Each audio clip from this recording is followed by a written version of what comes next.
I'm Sabrina Zainal, and this is Nightline. The top stories.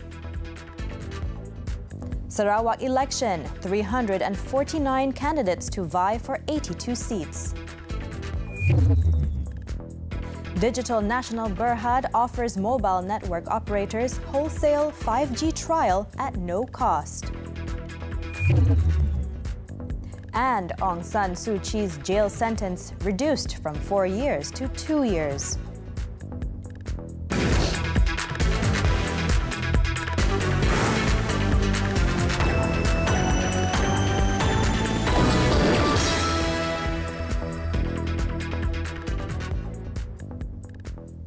Good morning.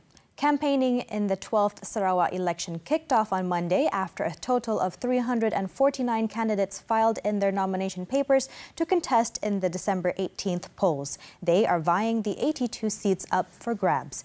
The Election Commission, EC, said it's targeting a 70% voter turnout for this state election, despite the ongoing wet weather in the state. EC Chairman Dato' Abdul Ghani Saleh said only the ruling Gabungan Parti Sarawak, GPS, is contesting all 82 seats. A total of 10 parties and 30 independents are in the fray, comprising 304 men and 45 women. There are 95 candidates aged below 50 and 121 candidates aged above 60. The youngest candidates are 24 years old, standing in Batu Lintang and Nangka, while the oldest is 79, contesting the Bawang Asan seat. He also said there were 2 rejected nominations from Jemoreng involving the Parti Bumi Kenyalang PBK candidate and Senadin involving an independent. Secara keseluruhannya, bilangan pertandingan mengikut penjuru adalah seperti berikut. 2 penjuru 4 dun, 3 penjuru 13 dun, 4 penjuru 33 dun, 5 penjuru 24 dun, 6 penjuru 7 dun, dan yang terakhir 8 penjuru 1 dun. Meanwhile, key political leaders and candidates filed their nomination papers according to the Standard Operating Procedures SOP set by the EC. Chief Minister Tan Sri Abang Johari Tun Openg will face a 4-cornered fight for the Gedong seat, representing Gabungan Parti Sarawak, GPS. The Parti Pesaka Bumi Putra Bersatu, PBB president, has for the first time since 1981 moved out of his traditional Satok seat and will now contest against 3 new faces: Muhammad Sofian Faris Sharbini from Parti Sarawak Bersatu, PSB, Kamal Bujang of Amanah, and Thompson Anggo of Parti Bumi Kenyalang, PBK. Proses kempen akan bermula selepas ini dan saya harap semua kita yang bertanding akan mengikuti arahan-arahan daripada SPR dan juga pihak yang berkenaan mengenai dengan SOP yang akan dikeluarkan. Saya rasa bahawa raya ini maka rakyat akan menunaikan tanggungjawab mereka untuk memilih kerajaan yang akan mengurus dan mentadbir negeri Sarawak selama 5 tahun yang akan datang. Dan saya yakin bahawa rakyat juga akan menilai apa yang telah kita laksanakan. GPS's Datuk Sri Dr. Sim Kui Hian will face a 4-cornered fight in his bid to defend the Batu Kawas seat. His main challenger will be DAP's Dr. Kelvin Yi Lee Wen, who is also the Bandar Kuching Member of Parliament. 2 other candidates are Chai Kue Kun of PBK and Fong Pao Tek of Parti Aspirasi Rakyat Sarawak, Aspirasi. I wish to say that hopefully, I want to congratulate all the candidates successfully successful nomination, and then for the next 12 days, I want to see a fair and a clean campaign. In this day and age, I am very sad. There's always a lot of fake news. There's a lot of abuse in the social media, and that is not our culture. Dato' Wee Hong Seng of GPS will take on State DAP Chairman Chong Cheng Jen and 2 others in Padungan. The other 2 candidates involved in the four-cornered fight are PBK Election Director Raymond Tong and Aspirasi President Lina Su. Menunjukkan satu semangat bekerjasama di antara ketiga-tiga parti. Ini yang penting. So we have I think it's an improvement. It's an advancement of the cooperation of the Pakatan Harapan that as compared to the past state elections. Over at the Dudong seat, described as the hot seat in the election, 8 aspiring candidates have submitted their nomination forms. GPS is represented by Progressive Democratic Party (PDP) President Datuk Sri Tiong King Sing. Also submitting their papers were DAP's Paul Ling, Wong Hee Ping of Parti Sarawak Bersatu (PSB), Julius Encana of Parti Bangsa Dayak Sarawak Baru, Parti Bumi Kenyalang PBK's Jane Lau Sing Wee, and Josephine Lau Kiu Peng of Aspirasi. Also competing against Tiong, the Bintulu Member of Parliament, are independents Fadil Muhammad Isa and Engga Unchat. For the Bawang Asan seat, PSB President Datuk Sri Wong Soon Koh is in a 5-cornered fight. He will face GPS's Senator Robert Lau Hui Yu, Michelle Ling Xian Mi of PBK, Amy Lau Bik Yeng of DAP, and independent candidate Ricky Entry. For the Kuala Rajang seat, incumbent Dato' Len Talif Saleh of GPS is facing 3 other candidates. They are 2 independent candidates, Dato' Sri Abang Adit Tajaya Abang Alwi and Abdul Muttalib Abdullah, and PBK's Wong Ling Ching. Jadi 5 tahun manifesto saya, tiada lagi rumah daif di Kuala Rajang, dan isu air saya akan selesaikan, dan lesen-lesen nelayan juga saya akan selesaikan dalam tempoh 5 tahun. Now, who has the edge to form the next Sarawak state government? According to political analyst Professor Dr. Siva Murugan Pandian, there could be various factors which could determine the outcome of the polls.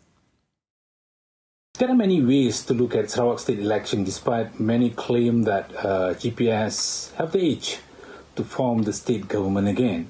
First, it is a litmus test to the Chief Minister, Abang Johari, if he can obtain a bigger majority than what is left by his predecessor, Tan Sri Anand Satim. This is the first state election led by Abang Johari, and definitely he would like to leave a legacy for himself. Second, for the opposition front, this will be an acid test to see whether they are willing to put aside the differences, especially between PKR and DAP, and if they are able to form a more centralized machinery to get closer to the voters. Third, to understand the voting pattern in Sarawak, we must be able to understand the demography and geography of Sarawak itself. The voters are unique and it is different from Peninsula. The SOP set by Election Commission with the restriction to control the crowd and also to limit the movement of the machinery, definitely it will benefit a party which has a bigger manpower, machinery, and also logistics. The government is committed to increasing the involvement of Bumiputra businesses in large-scale national projects. In making the promise, Prime Minister Datuk Sri Ismail Sabri Yaakob stressed that the government will continue to review procurement policies imposed by government-linked companies and government-linked investment companies, as well as issues related to Bumiputra corporate equity, which is still far below the 30% target.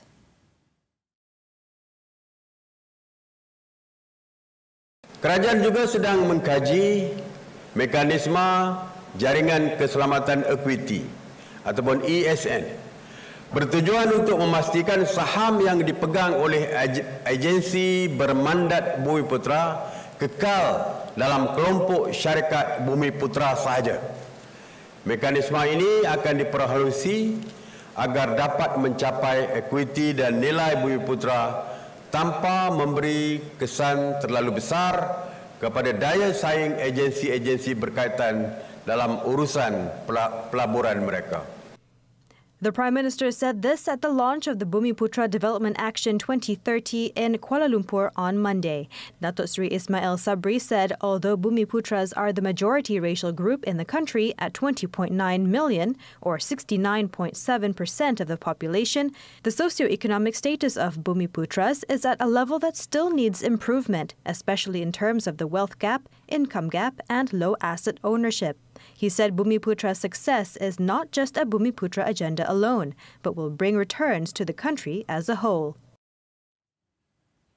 The Bumiputra Development Action 2030, meanwhile, outlines 6 main targets which are expected to be achieved by 2030 through 7 main economic growth activities. Datuk Seri Ismail Sabri said this was a government initiative to provide equitable opportunities in economic and socio-economic fields to strengthen the Bumiputra agenda under the patronage of the Bumiputra Agenda Steering Unit, or Teraju.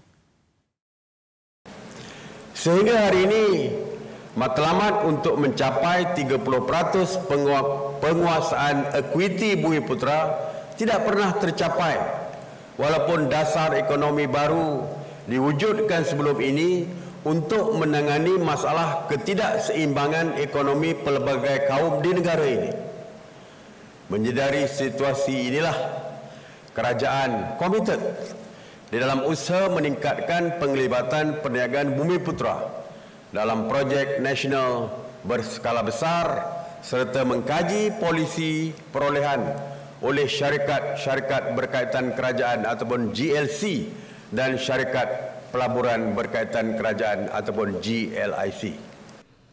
The 6 targets of the Bumiputra Development Agenda are contribution of gross operating surplus of Bumiputra enterprises of 20% to gross domestic product GDP worth 438 billion ringgit, salary rate of 5,169 ringgit and 12 sen, household income rate of 18,402 ringgit and 68 sen, per capita financial asset return rate valued at 4,495 ringgit and 65 sen, skilled workers totaling 3,248,920 people, and residential ownership of 4,758,469. He said the main economic activities are agriculture and commodities, digital economy, halal food, Islamic finance 2.0, transport and smart mobility, manufacturing and tourism. Therefore, Datuk Seri Ismail Sabri said Teraju and other implementing agencies should ensure the highest level of governance was practiced and standards quality was prioritized to make a success of the Bumiputra agenda so that no one would be marginalized, consistent with the core of 12 MP. Digital Nasional Berhad DNB is offering wholesale 5G services to all mobile network operators MNOs in the country for commercial trial from December 15th to March 31st next year at no cost. The offer is applicable for all 5G live sites that will be ready throughout Putrajaya, Cyberjaya and parts of Kuala Lumpur. Its Chief Commercial Officer Ahmad Taufik Omar said so far only one MNO has signed up for the offer and the rest were still in discussion. He added that DNB is aggressively following up with 5 more MNOs to bring them on board. DNB, which is wholly owned by the Ministry of Finance Incorporated, has been mandated by the government to be the single neutral party to undertake the deployment of 5G infrastructure and network nationwide. On Sunday, it was reported that Telekom Malaysia Berhad had confirmed it would be conducting 5G trials with DNB to optimize the services. Taufik added DNB as a provider of wholesale 5G services would not be competing with the industry in providing 5G retail services to end users, but would instead be complementing efforts by the MNOs to accelerate the adoption of 5G in the country. The availability of 5G services opens up new and exciting innovation with vastly improved connectivity speeds, including streaming and downloading of 8K quality video content, cloud-based gaming, as well as augmented reality reality and virtual reality content. And users with 5G-compatible devices will be able to enjoy speeds of 100 megabits per second and above.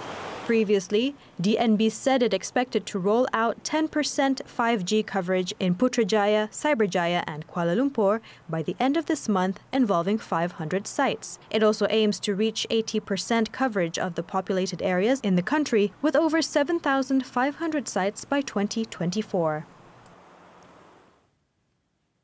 Discussions on the opening of Sea Vaccinated Travel Lane VTL connecting the Tanah Merah Ferry Terminal in Singapore to the Desaru Coast Ferry Terminal near Kota Tinggi, Johor, are expected to be carried out by the Malaysia-Singapore Joint Ministerial Committee JMC as early as next month. Johor Menteri Besar Datuk Hasni Muhammad said the state government hoped the discussions on the implementation of the CVTL could be realized in line with the aspiration of the state government to stimulate the tourism sector in the state. According to Datuk Hasni, the Desaru Coast Ferry Terminal is already completed but not yet operational. Due to this, the government is waiting for a decision from Khazanah Nasional, which owns the ferry terminal, on the form of cooperation and other matters, which were all still being discussed. He added if the CVTL could be implemented, it would give an effective and comprehensive impact, especially to the tourism sector in the state. Prime Minister Datuk Seri Ismail Sabri Yaakob, in his official visit to Singapore on November 29th, had discussed the opening of the CVTL, which was received well by his Singaporean counterpart, Lee Hsien Loong.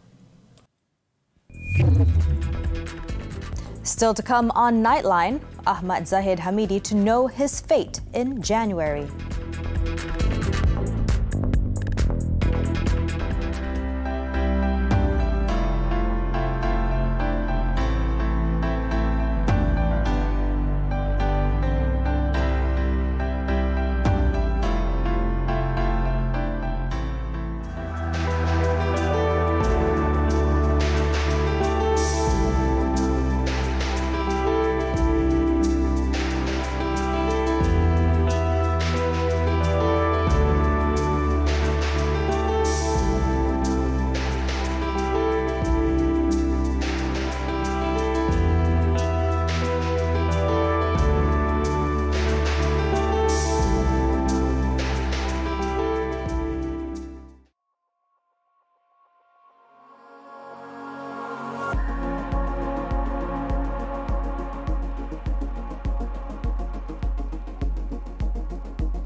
The decision on whether former Deputy Prime Minister Datuk Seri Ahmad Zahid Hamidi would be acquitted or ordered to enter his defence on 47 criminal breach of trust, CBT, corruption and money laundering charges involving Yayasan Akal Budi funds will be known on January 24th. Kuala Lumpur High Court Judge Datuk Colin Lawrence Sequeira set the date after hearing 24 days of submissions from the prosecution and defence since September 16th.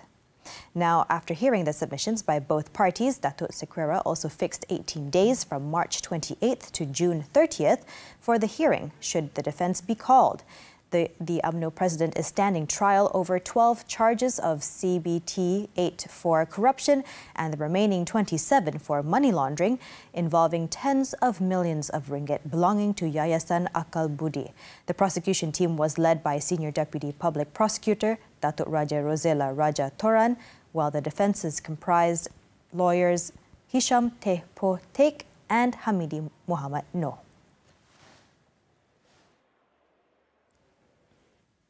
Datin Sri Rosmah Mansor has failed in her bid to nullify her corruption trial over a 1.25 billion ringgit hybrid solar project in Sarawak and to remove Datuk Sri Gopal Sri Ram as the lead prosecutor in the case. Now, this follows the decision of a three-member bench led by Court of Appeal Judge Datuk Hanifah Fariqullah on Monday, which allowed the preliminary objection raised by the prosecution on Datin Sri Rosmah's appeal. Judge Datuk Hanifah, in a unanimous decision, said the bench agreed with the prosecution's contention that the criminal court has no jurisdiction to grant the declaratory relief sought by Datin Sri Rosmah as the appellant. Datin Sri Rosmah, the wife of former Prime Minister Datuk Sri Muhammad Najib Tun Razak, is appealing against the High Court's decision on September 24th, rejecting her application to nullify her entire trial in an effort to be freed of all three charges and to remove Datuk Sri Gopal as the lead prosecutor in the case. Police have issued compound notices totaling over 1.5 million ringgit against the organizer and attendees of a wild pool party at a posh private club in Bukit Kiara, Kuala Lumpur on Sunday. Brickfield's Police Chief ACP Amihizam Abdul Shukur said 303 people, including 111 women, many of whom were wearing bikinis, were rounded up after police raided the premises. It was understood that the partygoers, comprising locals and foreigners, were charged 60 ringgit each for entry and were invited to the party through social media. All of them were found to have violated COVID-19 standard operating procedures, and urine tests were also carried out to determine whether the partygoers had used drugs. In Kedah, police busted the Man Munchung gang following the arrests of 4 individuals, including a student in Jitra and Alor Star on Thursday. It was believed that the suspects, aged between 14 and 33, were involved in at least 10 shop burglaries in Kubang Pasu. District Police Chief Superintendent Rodzi Abu Hassan said the arrest was made in less than 24 hours after the suspects allegedly broke into a grocery store in Pekan Air Hitam. 3 of the suspects who were unemployed had prior criminal records related to drugs, burglary, and vehicle theft. The suspects have been remanded for 5 days from Sunday to facilitate investigations under the Penal Code for burglary.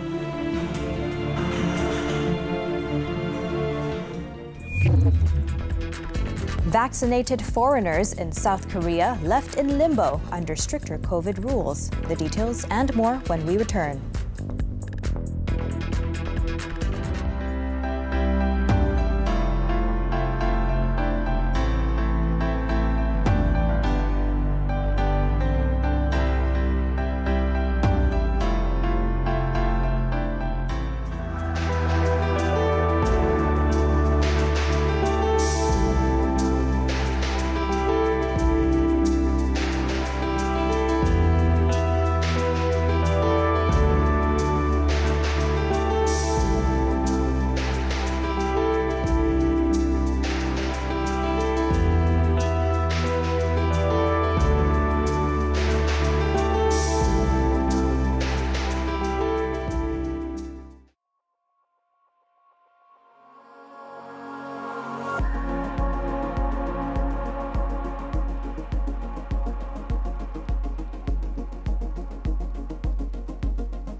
Front. Myanmar's deposed leader Aung San Suu Kyi has had her sentence reduced from 4 years to 2 years. This after a partial pardon by the head of the military-appointed government. Suu Kyi earlier on Monday was sentenced to 4 years imprisonment for incitement and violating COVID-19 rules, the first of a series of possible sentences that could see the Nobel laureate imprisoned for decades. She received 2 years in prison on each of the 2 charges. Suu Kyi, 76, has been detained since the general staged a coup and ousted her government on February 1st, ending the Southeast Asian country's brief period of democracy. The incitement conviction related to statements her National League for Democracy party published shortly after the coup, condemning the general's takeover. The COVID charge is linked to last year's election, which the NLD won in a landslide, but the details are not clear, with the government imposing a gag order on the court proceedings. She has since been hit with a series of charges, including violating the Official Secrets Act, corruption, and electoral fraud, and she faced decades in jail if convicted on all counts. In recent weeks, other senior members of the NLD have received long sentences.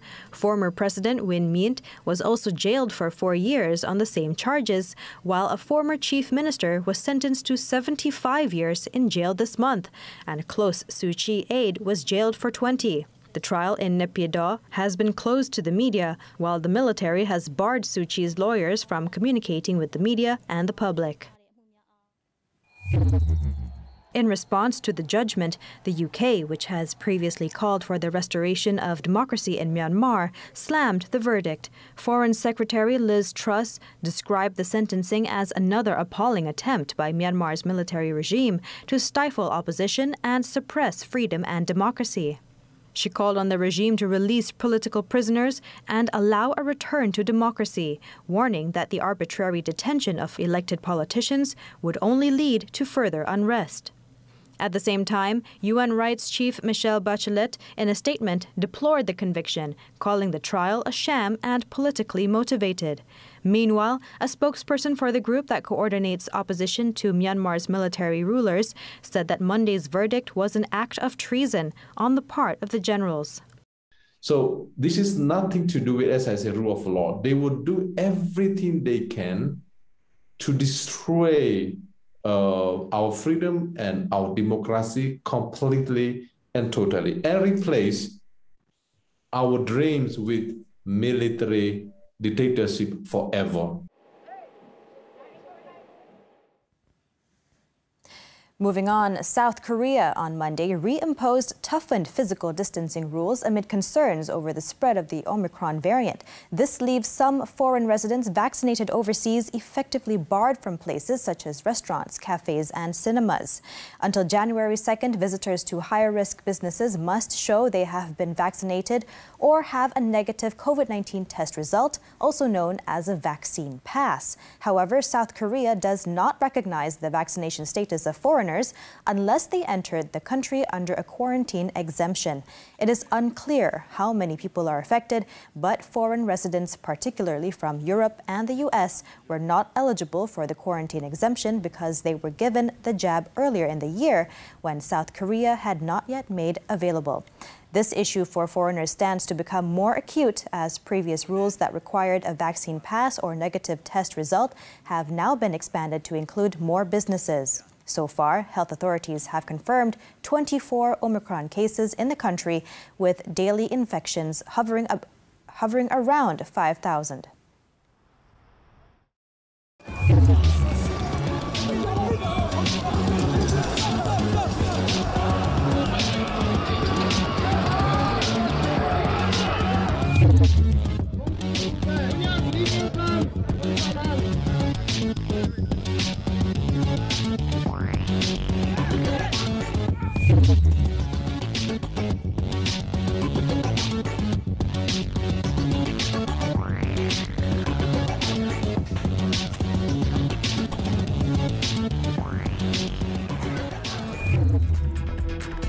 Coming up next, the AFF Suzuki Cup Malaysia Open campaign on high note.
IFF Suzuki Cup. Malaysia opened their campaign in style with a 3-1 win over Cambodia in Monday's Group B match at the Bishan Stadium in Singapore. Winger Safawi Rashid scored the opening goal for Malaysia, converting from the penalty spot in the 23rd minute after Akhyar Rashid was fouled inside the Cambodia box. The Tan Cheng Ho's men resumed their domination in the second half and scored a second goal through Akhyar in the 61st minute, before substitute R. Kogilaswaran added a third in the 78th minute. Cambodia netted a consolation through Sath Rosib in the final minute of the match. Malaysia will play Laos in their second group match on Thursday.